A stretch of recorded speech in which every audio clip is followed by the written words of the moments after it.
Mike, who's the better defender? Is it Draymond Green or Marcus Smart? Pass or take it? I'm going to pass this to Jay Williams. I'll take it. So I think the experience factor people will give to Draymond Green, I will give it to him as well. But I'm biased because I am a guard. I think it's a combination of the defense and the role, because I think the role matters and responsibility matters. And I know for Draymond Green, he is the essential quarterback of the team.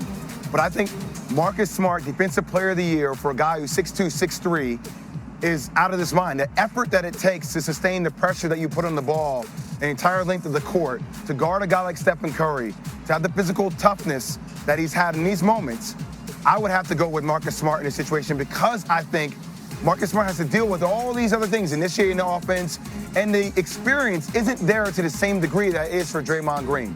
So once again, I'd say what you say? Initiating the offense, that ain't the question. It's about the better defender.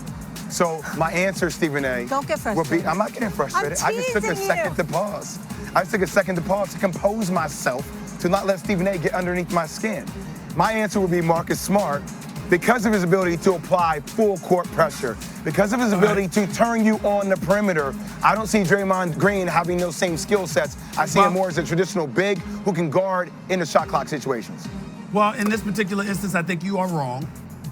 First of all, in fairness to Marcus Smart, he was not, as much as I'm happy for him because he's an incredible defensive player, he was not my defensive player of the year. It was Mikal Bridges for the Phoenix Suns.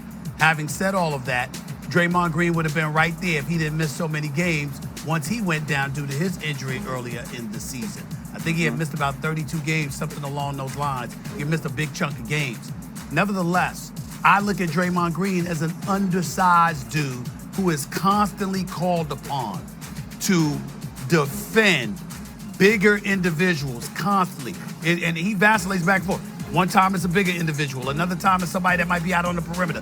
Draymond Green is switches sometimes. Sometimes he's forced to face guards. He does a lot of things to protect the interior of the Warriors defense. And I think that Draymond Green is one of the most versatile defenders we have ever seen in NBA history.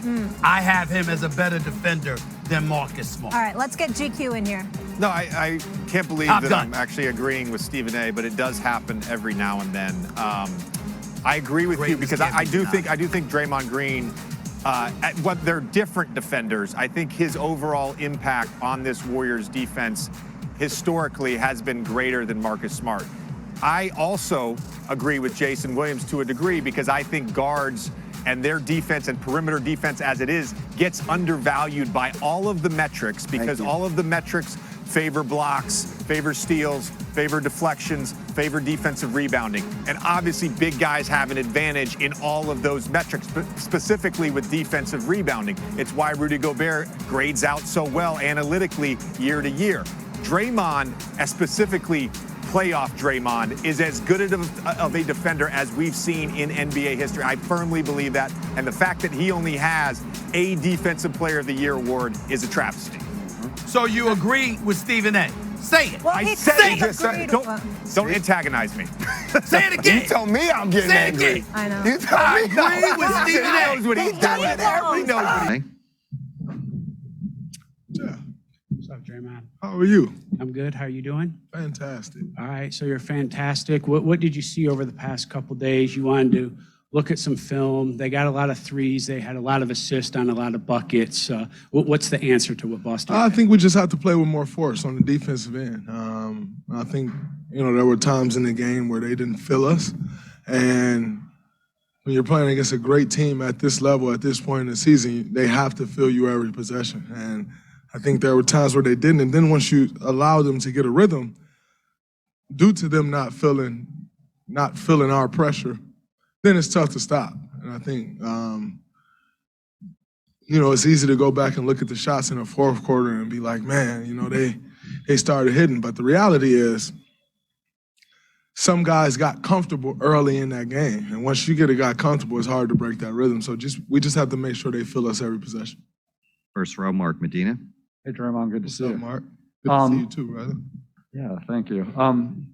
Over the years, you've always been self-accountable whenever you feel like you're not playing up to your standards. And I was wondering, why you think that's important. What's that done for you after that next game moving forward? I think accountability in life is important in anything, not just basketball. As a leader, one thing I hate is leaders who, when everything is good, it's all them. And they're doing it all.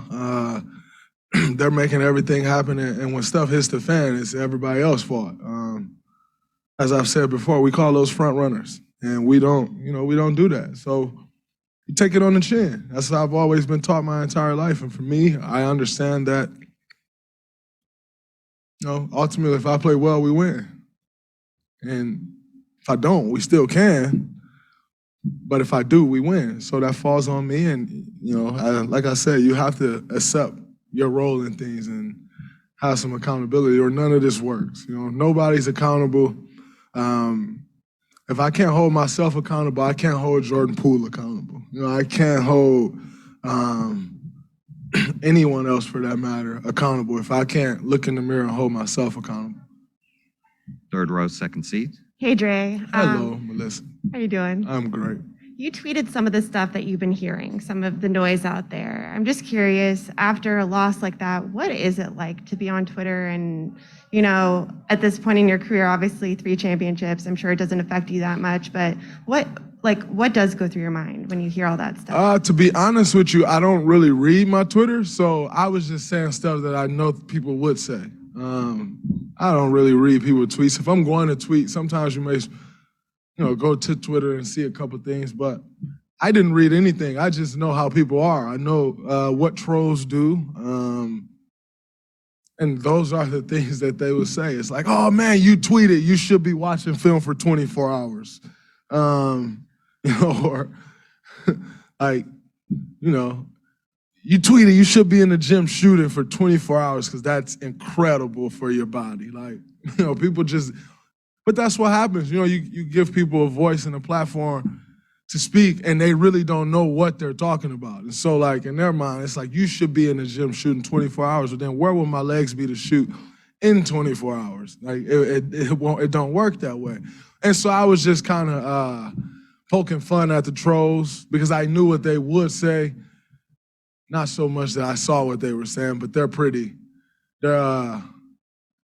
same response, seen them all. Just, you're going to get the same stuff over and over. It's no different than, they'll say that in game 3 of the season. So let alone game 1 of the finals. So it's, it's cool, but I don't really see it. Third row in the middle. Hey, Draymond. Sherrod Blakely, Bleacher Report. You talked a little bit earlier about just when you play well, you guys typically win. When you look at this Celtics series and you look at the things that you bring to the table, because you bring a multitude of things to the table, what are some of the things that you have to amplify with your game to be successful and position the Warriors to put them in the best position to win? At this point in the year, you have to amplify everything. Defense has to be better. You got to play defense at the best of your ability. You have to shoot the ball well. You got to not turn the ball over, not make mental mistakes. Like, you got to tie it all together. It's not just one specific thing. You have to, the great ones raise their level of play at this stage. And so it's not that it's one particular thing for me, because I'll never judge myself like, oh man, I played great defense, I had a great game, but what about everything else that I'm supposed to do? I shot the ball well, that was great. Like, it's a multitude of things. It's not just one thing to where I'm going to ever judge myself off of. Now, I think there are some people that may judge themselves off one category, and understandably so if that's what you bring to a team, but that's not the case for me, so it's the overall package and just completely raising my level of play a couple more notches. Third row left side, Chris Mannix. Hey, Draymond. You guys faced the Celtics when they were near their bottom back in December. You got them again when they were peaking in March, and now you have them here. I'm wondering if you remember anything about the way they were playing in December and kind of how much different they are from that team right now.